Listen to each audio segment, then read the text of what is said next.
Hello everyone, welcome to Star Academy. आज के इस वीडियो में हम बात कर रहे होंगे यूपी स्कॉलरशिप के रिगार्डिंग। बच्चे जितना भी प्रॉब्लम फेस कर रहे हैं, ठीक है, चाहे वो फ्रेशर हो या वो रिन्यूअल वाले हो, कोई भी बच्चा हो, किसी भी कैटेगरी का हो, हर एक कैटेगरी के बारे में मैं आपको पॉइंट टू पॉइंट बताने वाला हूँ। क्या चीजें आपको करनी है, क्या चीजें नहीं करनी है, क्या आप कर सकते हो, ठीक है। जितने भी आप लोगों के डाउट है वो वन बाय वन मैं यहाँ पे ले रहा हूँ, ठीक है। जिसमें से एक डाउट आपका ये भी हो सकता है, जो कुछ बच्चे हैं जिनका इनकम सर्टिफिकेट यानी कि उन्होंने जब यूज किया था फर्स्ट टाइम या सेकंड टाइम जब भी यूज किया था उन्होंने अपना, वो ऑलरेडी काफी पुराना हो चुका था। जैसा कि आपको पता है, इनकम सर्टिफिकेट का जो टाइमिंग होता है वो 3 साल के लिए वैलिड होता है, ठीक है। तो 3 इयर्स के लिए इनकम सर्टिफिकेट आपका वैलिड होता है। लेकिन आपने जब वो यूज किया था उस टाइम पे, सपोज करो आपने फर्स्ट फर्स्ट ईयर में अपना फॉर्म फिल किया था और जो इनकम सर्टिफिकेट लगाया था वो ऑलरेडी 2 साल पुराना था, तो उसको एक्सपायर होने में जस्ट 1 साल बचा हुआ था और आपने उसको यूज कर लिया। तो क्या आपको यहाँ पे फिर से अपना दूसरा इनकम सर्टिफिकेट बनवाना पड़ेगा या फिर आपका उसी से काम चलेगा? तो उन चीजों के बारे में भी मैं आपको पॉइंट टू पॉइंट यहाँ पे बताने वाला हूँ, ठीक है। और जितने भी बच्चे यहाँ पे रिन्यूअल कर रहे हैं उनके पास संशोधन का कोई भी ऑप्शन नहीं दिख रहा होगा, ठीक है, फिलहाल के हिसाब से। क्योंकि प्रीवियस ईयर क्या गया था, हम जितने भी बच्चों ने संशोधन किया था तो उनके पास संशोधन वाला विंडो ओपन होता है, वहां पे वो अपने मार्क्स चेंज कर सकते हैं, ठीक है। अपना जो भी बाकी चीजें हैं, लाइक फीस कितना है, फीस चेंज कर सकते हैं।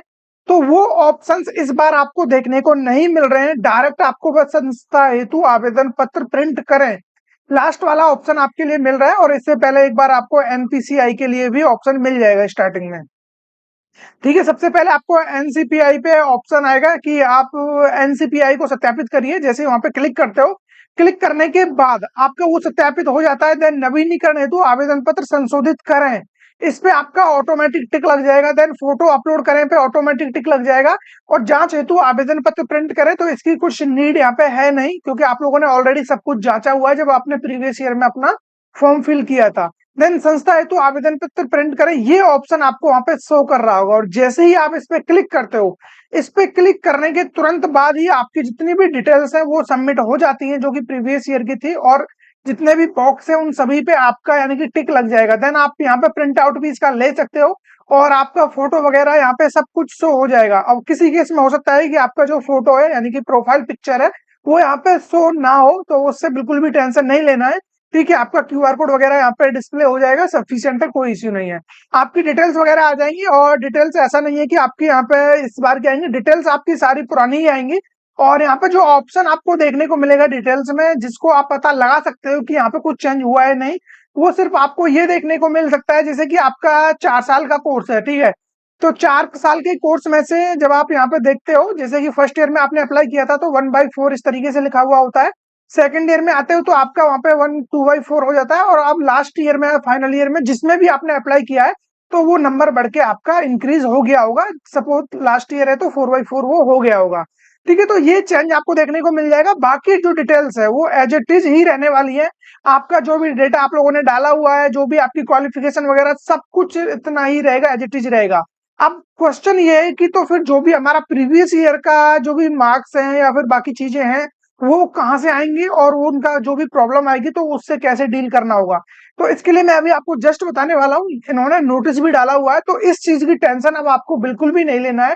क्योंकि आप लोगों ने देखा होगा प्रीवियस ईयर में क्या हुआ था, मैक्सिमम बच्चों का जो प्रॉब्लम आया था वो आया था यानी कि डेटा से रिलेटेड। उनका डेटा जो भी है मिसमैच आ रहा था, data not match with the uploaded university data. इस तरीके से प्रॉब्लम्स आ रहे थे कि जो डेटा आप लोग यहाँ पे डाल रहे हो और जो डेटा यूनिवर्सिटी या कॉलेज उनके लिए फॉरवर्ड कर रहा है वो मैच नहीं हो पा रहा है, वो मिसमैच है।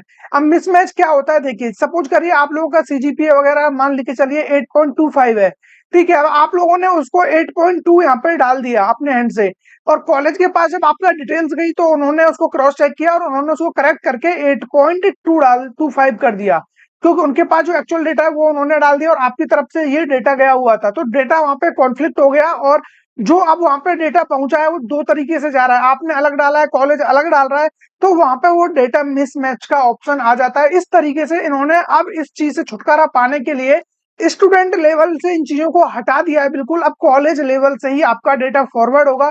कॉलेज के पास आपका पूरा रिकॉर्ड है। जब आप अपना फाइनल प्रिंट आउट कॉलेज को देते हो और जो भी चीजें आप लोग वहां पे प्रोवाइड करोगे, तो उनसे डिटेल्स को मैच करके कॉलेज जो डेटा उनके पास भेजेगा वही आपका वैलिड रहेगा। तो ये जो प्रॉब्लम आ रही थी डेटा नॉट मैच वाली, डेटा मिसमैच वाली, ये प्रॉब्लम बिल्कुल से हट जाएगा। तो इससे जो भी बच्चे हैं उनके लिए काफी ज्यादा फायदा होने वाला है और उनके जो चांसेस हैं वो काफी ज्यादा इंक्रीज हो जाएंगे स्कॉलरशिप पाने के।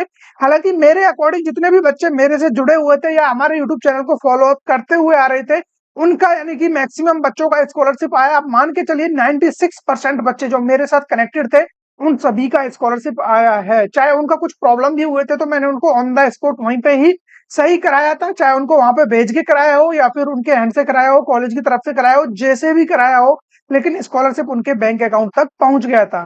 ठीक है, तो जैसे ही आप लोग यहाँ पे प्रिंट आउट लेते हो देन आपके जितने भी टिक है ये ऑटोमेटिकली लग जाएंगे। अभी तक ये रजिस्ट्रेशन वाला लगा हुआ था, अब एप्लीकेशन वाला भी टिक हो चुका है, अपलोड डॉक्यूमेंट्स, इनकम सर्टिफिकेट, आधार। अब देखिए इनकम सर्टिफिकेट वाला ऑटोमेटिक यहाँ पे ले लिया है, तो आपका चेंज करने के लिए कुछ भी नहीं दिया गया है। फिर चाहे आपका इनकम सर्टिफिकेट पुराना हो नया हो कोई भी हो वो यहाँ पे वैलिड रहेगा, कोई इश्यू नहीं है, दोबारा बनवाने का बिल्कुल भी जरूरत नहीं है। हाँ लेकिन आप फर्स्ट टाइम यहाँ पे अप्लाई कर रहे हो, बिल्कुल आपका फ्रेश है। और एक बच्चों को इन्होंने कि कुछ बच्चे ऐसे भी है जिनका यानी कि फर्स्ट ईयर में स्कॉलरशिप मिला है, सेकंड ईयर में मिला है, थर्ड ईयर में उनका कुछ प्रॉब्लम आ गया। सपोज करिए कॉलेज वालों ने डेटा आगे फॉरवर्ड नहीं किया किसी भी गलती से, तो उनके में जो प्रॉब्लम आया था करंट स्टेटस में वो देखने को आ रहा था कि जो भी आप लोगों का डेटा है या फॉर्म है वो received by institute but not forwarded bye institute. ठीक है, इंस्टीट्यूट के पास आपका डेटा तो आ गया लेकिन उन्होंने फॉरवर्ड नहीं किया है। तो जिनके में भी ये प्रॉब्लम आया था तो वो बच्चे अभी मेरे अकॉर्डिंगली वो रिन्यूअल नहीं कर पा रहे होंगे। उनका इनवैलिड रजिस्ट्रेशन नंबर और पासवर्ड दिखा रहा होगा, जिसका स्क्रीनशॉट भी मैंने यहाँ पे एक डाला हुआ है।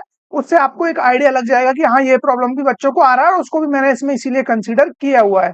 ठीक है, अब वो प्रॉब्लम क्या है देखिए मैं यहाँ पे दिखा देता हूँ, फिर हम आगे बात करेंगे। देखिए जब इवन आप अपना रजिस्ट्रेशन नंबर या फिर अपना पासवर्ड फॉरगेट करने की कोशिश भी करोगे तो फिर से वो यही एरर आपको दिखा देगा, इनवैलिड रजिस्ट्रेशन नंबर और not valid registration number, try again.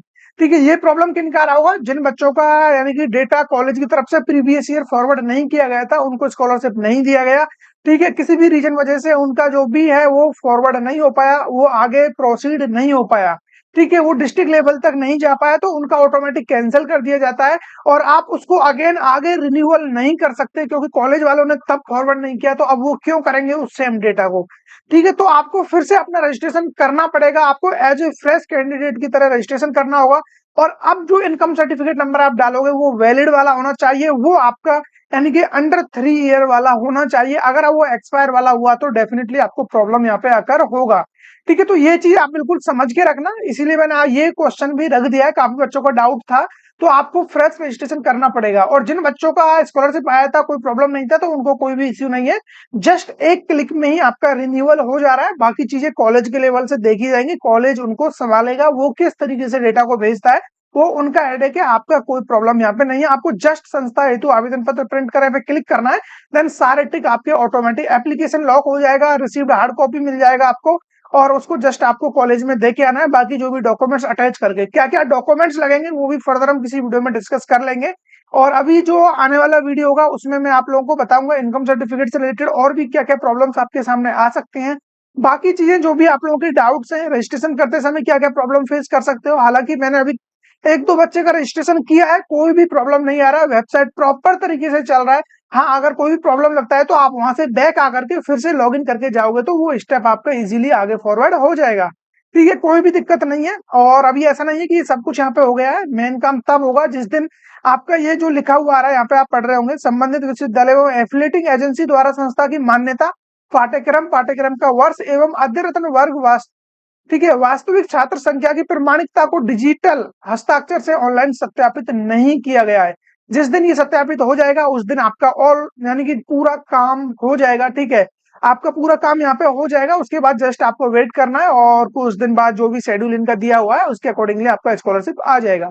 अब मैं दिखा देता हूँ इन्होंने क्या बोला हुआ है, इनके अलग अलग नोटिस आते हैं। और अभी तक एक चीज मैं आपको बता दूं, ये मुझे भी काफी शॉकिंग लगता है कि इन्होंने माइनॉरिटी वाले बच्चों का अभी तक कोई भी नोटिस नहीं डाला है। हालांकि उनका फॉर्म भी भरा जा रहा है, उनका रिन्यूअल भी हो रहा है, सब कुछ हो रहा है, लेकिन जो एक शेड्यूल आता है वो शेड्यूल इन्होंने अभी तक नहीं डाला है। सिर्फ यहाँ पे जनरल, ओबीसी और SC ST वाले बच्चों का ही शेड्यूल आया है, जो कि मैं आपको दिखा देता हूँ। और इन जितने भी डॉक्यूमेंट्स होते हैं, जो भी काम की चीजें होती है, जो भी अच्छी लिंक होती है, उन सभी को मैं टेलीग्राम पे डाल दूंगा। इस वीडियो में मैंने जो भी चीजें आपको बता रहा हूँ सब कुछ आपको टेलीग्राम पे मिल जाएगा और टेलीग्राम का लिंक आपको डिस्क्रिप्शन में मिल जाएगा। ठीक है, उसके थ्रू आप इजीली ज्वाइन हो जाओगे तो वहां पे आपको हर एक अपडेट टाइम टू टाइम मिलता रहेगा। ठीक है, ये इनका शेड्यूल है जनरल वाले, ओबीसी वाले बच्चों का। यहाँ पे एक पॉइंट मैं आपको दिखाता हूँ लास्ट में, एक चीज यहाँ पे मेंशन की हुई है। और इधर ये सेकंड पॉइंट देखिए, नवीनीकरण छात्र की, देखिए इसलिए इसके लिए हम बात करते हैं रिन्यूअल वाले बच्चों के लिए, जो सबसे ज्यादा इंपॉर्टेंट है। नवीनीकरण छात्रों की अगली कक्षा में प्रवेश की तिथि, ठीक है, कब प्रवेश किया, तथा गत वर्ष का परीक्षा फल, आपका जो भी रिजल्ट होगा वह नामांकन संख्या एंड जो भी आपका एनरोलमेंट नंबर होगा को संस्था द्वारा अंकित किया जाएगा।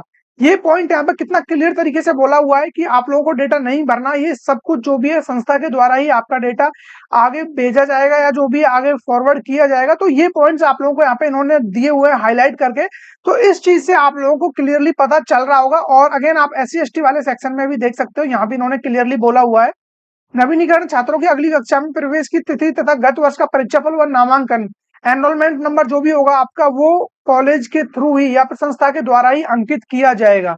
ये आप लोगों ने देख लिया होगा क्लियरली, इन लोगों ने ये चीजें बोली हुई है, तो अब आपको पता चल गया होगा कि ऐसा कोई भी ऑप्शन नहीं है कि ताकि आप लोगों ने यहाँ पे अपना डिटेल्स को मॉडिफाई नहीं किया तो आपकी स्कॉलरशिप नहीं आएगी।